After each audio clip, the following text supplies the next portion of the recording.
Inês Gleide, sou professora do IFPA Campus Santarém. Estou aqui vestida de espanhola para dar dicas para você que vai fazer o Enem ano que vem. Então se ligue e vem com a gente. E a primeira dica é: os textos em língua vêm em língua espanhola, as questões do Enem geralmente são interpretativas e os textos são em língua espanhola. Mas a boa notícia é que as opções são em língua portuguesa. E as opções, além disso também, nós temos as perguntas que vêm em língua portuguesa também, já facilita. Então os textos basicamente são textos verbais e não verbais. São poesias, são reportagens, enquetes. E os não verbais podem ser tirinhas, podem vir charges, cartoons. Então tudo isso vocês vão ser cobrados nessa prova: a interpretação textual, a interpretação também cultural, né, da diversidade linguística, da diversidade cultural. E é muito fácil. Vamos para a próxima dica.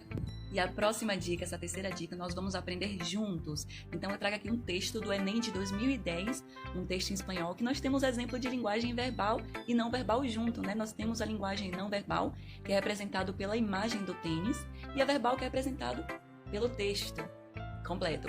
Então, a começar, esse texto está todo em espanhol e o título dele é muito interessante. Brincando, nós temos em espanhol um sinal no início e no final do título. Então, nós utilizamos esse sinal de exclamação no início e no final para marcar a entonação. Então, em língua espanhola, a gente já sabe, né, desde o início da frase, se é uma interrogação ou se é uma exclamação. E lembrando, vem os dois juntos. O primeiro é aquele de cabeça para baixo e o segundo é o parecido com o nosso de português. E a quarta dica é sobre os falsos amigos. Falsos amigos? Quem são essas pessoas que estão aí do seu lado que dizem amigo? Tô brincando. Falsos amigos, gente, em língua espanhola, são os cognatos, os falsos cognatos que podem ter em outras línguas estrangeiras, assim como o espanhol, pode ter no inglês também. Então, os falsos amigos, os cognatos, falsos cognatos, também são chamados de heterossemânticos. Ou seja, eles se escrevem igual à língua portuguesa, mas tem significado diferente. E aí, nessa reportagem, nesse anúncio publicitário, tem o título Brincando. Mas será que brincando significa mesmo brincando? Então, se a gente está falando de tênis, né, vocês já podem associar. Brincando quer dizer pulando em espanhol. Então, pulando está no gerúndio. Anotem aí, brincar significa pular. Falso amigo. E a quinta dica é fazer uma leitura dinâmica para descobrir aquelas palavras que vocês ainda não conhecem. Vamos lá? Vem comigo. Llega el México con diseños atléticos pero muy fashion. Tiene un toque vintage con diferentes formas y combinaciones de colores. Lo más cool de estos tenis es que tiene bolsas para guardar llaves o dinero. Son ideales para hacer ejercicio y con los jeans obtendrás un look urbano.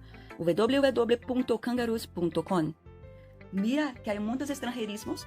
Olha, que há muitos estrangeirismos. São aquelas palavras que já estão incluídas no nosso vocabulário. Palavras estrangeiras, por exemplo, palavras em inglês como a palavra fashion e a palavra em português como vintage, ou seja, vintage, que significa nada mais que a retomada de características da época, utilizada muito na moda. Isso que eu acabei de explicar são as variedades linguísticas. São as diversas maneiras de falar uma coisa com diversas palavras diferentes. E no Brasil nós temos isso também. Se em espanhol legal é chévere, chido, padre, guay, ou também bacana, em português, por exemplo, aqui na nossa região do norte, no Pará, legal pode ser também chamado bacana. Então, segura essa dica aí. E a sexta dica é análise linguística. Vamos analisar algumas palavrinhas aqui da gramática da língua espanhola. Vamos pegar como exemplo essa frase aqui, lo más. Esse lo, no início da frase, nada mais quer dizer que um artículo neutro. Em português nós não temos esse artículo. Nós temos somente em espanhol. E ele serve, como ele é neutro, ele não serve nem para palavras femininas nem masculinas. Ele é utilizado em advérbios, entre adjetivos, delante de particípio, verbos no particípio, delante também de pronomes que, pronome relativo que. Outro item linguístico que devemos analisar é a palavra que vem depois do lo, a palavra mas. O mais, diferente do português, que em português pode significar um adjetivo, por exemplo, as pessoas são más. Em espanhol, o más vai ser classificado como um advérbio, que pode ser de quantidade ou de intensidade. Então, lo más cool pode ser traduzido como o mais legal. E esse mais lleva tilde, esse mais aqui leva um acento agudo. Segura essa dica aí.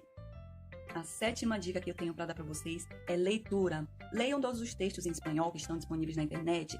São memes, informações, notícias, assistam séries em espanhol, né? Leiam a legenda. Isso vai ajudar vocês na imersão da língua.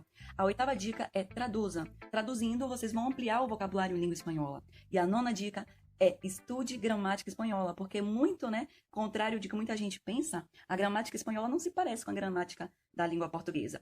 E a 10ª dica mais importante de todas é pratique. Pegue provas antigas do Enem, provas de vestibulares e pratique. A prática leva à excelência. Então foi bom estar com vocês, foi bom estar com todos.